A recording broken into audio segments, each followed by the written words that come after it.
So we're going to be on REDSHIRE today, guys, and REDSHIRE is actually a pretty good map for light tanks. This is going to be an interesting game. It's a tier 10 matchup, and we have EBRs on both teams, and I just hate these things, man, and you're about to see why. I try and take this bush, but because the EBRs can go freaking 100 kilometers an hour, this guy's already here well before I'm even able to get to this bush. I'd like to just remain passive for most of this game because it's a tier 10 match, right? And here you go. EBR 105s can take positions twice as fast as you can, and people always ask me, why don't you try playing wheelies yourself? And I'm like, dude, because I hate them.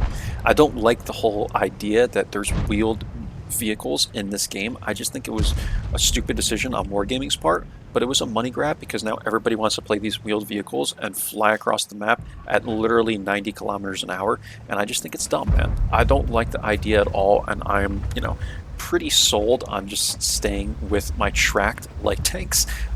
But hey, man, everyone has their their likes and what they enjoy playing, and some people really enjoy playing EBRs, but they're not my cup of tea. So what I'm going to do instead is just run away from here. I'm trying to figure out what I want to do because there's an EBR 105, going through the whole map, and you have to be so careful about where you're going to go when there's, someone running around on the map like a chicken without their head. So I'm going to instead go to this bush line, which is pretty standard. I'm going to pull up in here, and 105 is now down here, so I'm just going to turn myself this way. If I have to run, I'll run this way instead. I'm going to sit right in the edge of this bush line and kind of wait for the EBR to spot something.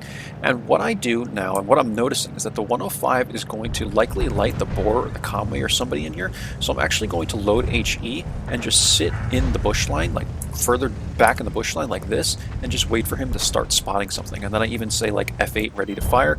There's the boar. I'm taking my time to aim the shot there, and we hit the board for 306, and that's 306 spotting for the 105. So now we're going to do the same thing again. I'm going to wait for him to go to the bush line. I'm going to let him run, and this is what I'm doing. I'm letting my EBR kind of do the spotting here, and I'll just shoot, right? Because I have nasty HE shells. I can hit the Borisk or the Conway or whoever, and I will do damage here. So let the EBR 105 spot. I'll take these shots, auto lock him here, hit him with another HE shell for 349, and there's another 349 spotting for the 105. And we're just going to keep doing this, right? Like, this is what you have to do sometimes, guys. You really have to just adjust to what your teammates are going to do and what the enemies are doing. And in this situation, there's nothing for me to spot. There's nothing for me to do. I'm going to try and see if I can get a shot into this boar, but he's paying attention to the map. He sees where the 105 has been, and he's not trying to overpoke that. Eventually, the 105 will spot the Conway here, and now I'm able to get a shot into the Conway. I'm looking to get him right in the turret, because that's where the HE will pen, and this guy gets deleted off the map, and there you go. 105 gets even some more spotting from me, and like another 1,000 from the rest of the team, and that Conway is eliminated entirely. So I tell him again, ready to fire, like just saying, GG EBR, and now we're going to start advancing on this team. And on this map, guys, in my opinion, like, we crushed the east side of this map. But if you want my opinion on this map, I feel like the middle is the most important part of this map, because what you have is these ridge lines, and once you can kind of win this area of the map, you can poke on these ridge lines, and it helps to spot the rest of the team. In my eyes, it's even more important from the north spawn, because it's just the way the terrain works. You can poke up like this. EBR 105 actually has a lot less view range than I do, and he might not even have CVS. I don't know if you can run CVS on those things, but I'm able to spot the KV4 KTTS. And now look, man, these guys are going to absolutely annihilate the K44 TTS. Su-130 and K91 are here. I'm looking for shots into them. It's not so simple. They're kind of behind hardcover and stuff. Looks like K91 is visible here, so I'm going to try and take a shot to him.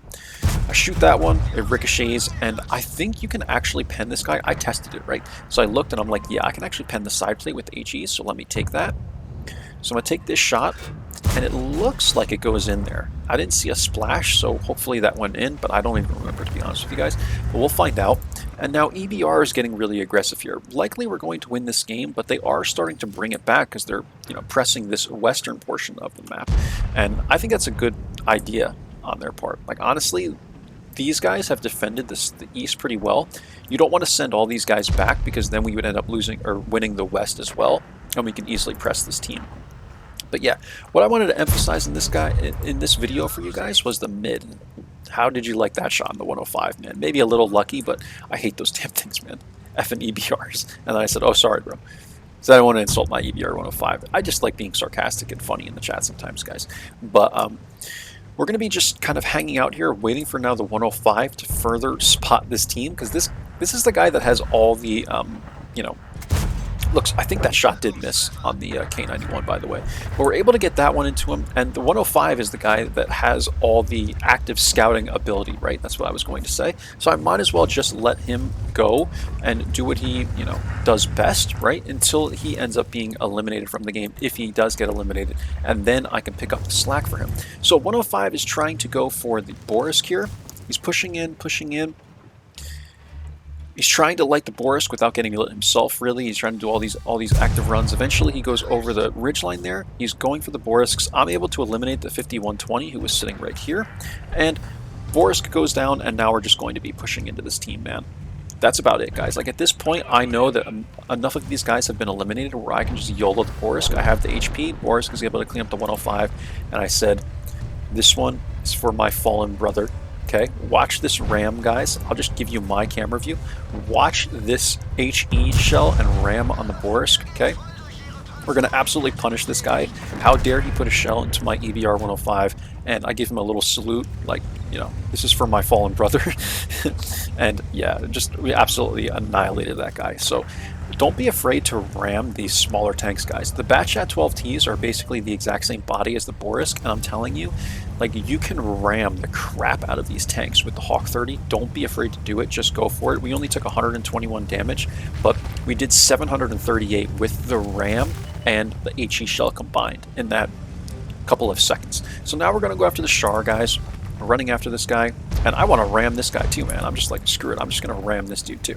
So I hit this guy with a ram, I put the APCRs into him, and then I'm going to wiggle around him, so it's my hope that this guy won't be able to get a shot into me. Artie actually hits me there, it's all good though. And now the T-55A is the only remaining tank. Borisk is going to go after him, and I think, am I the one that cleans this guy up? Let's see. Yep, we get him with an APCR there in the front, and that's the game, guys. 29-23 visible, 1403 assists, but I believe we did over 3,000 damage. And Jaeger tab right here. Nice, I watch your videos, Whirls. I appreciate that, my man. I hope you see this one as well.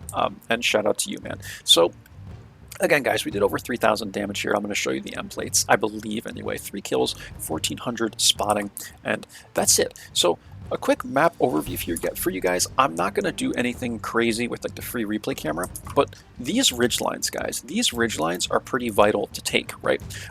In fact, I would just say these two right here are very important, because what ends up happening is when you take this ridge line right here, you can actually get into like these bushes and knock the trees down in all these specific ways, and you'll be able to spot people like in this whole area.